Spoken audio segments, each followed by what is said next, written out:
कोयटा से चीफ ज़ादी बीबी सुल्ताना मरी Pakistan peoples party नजरियाती तहरीक के सरबराह ने करप्शन करने वालों को पर्दा चाक कर दिया।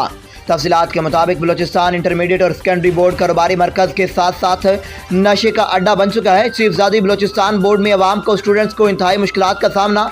इस वक्त कोयटा का दर्जा हरारत -10 सेंटीग्रेड है और बलूचिस्तान बोर्ड का अमला इंतहाई नारावा सलूक कर रहा है। बच्चों, आए हुए वालिदैन और स्टूडेंट्स के साथ और ख़वातीन के सामने ऑफिस के अंदर चर्स पीना और चर्स के नशे में ख़वातीन की बेइज्जती करता, इन सब से बद इखलाकी करना और इनका मामूल बन चुका है, जो कि इंतहाई गलत अमल है। हम बलूचिस्तान बोर्ड के आला ज़िम्मेदारान को ये खबरदार करना चाहते हैं कि ये ड्रामेबाजी बंद करें और आवाम से एक DMC और सनद की फ़ीस की मद में 1000 से 1500 फ़ीस लेना बंद कर दें और इनके साथ मुख्तलिफ फार्म खरीदना भी बंद कर दें।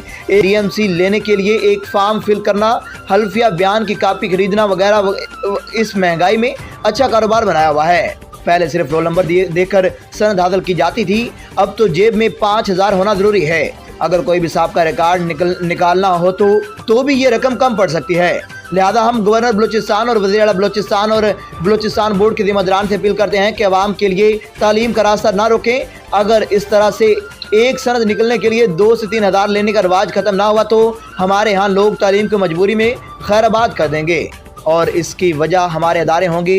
अगर इस बात पर नोटिस ना लिया गया तो हम अगले लाएअमल भी जानते हैं।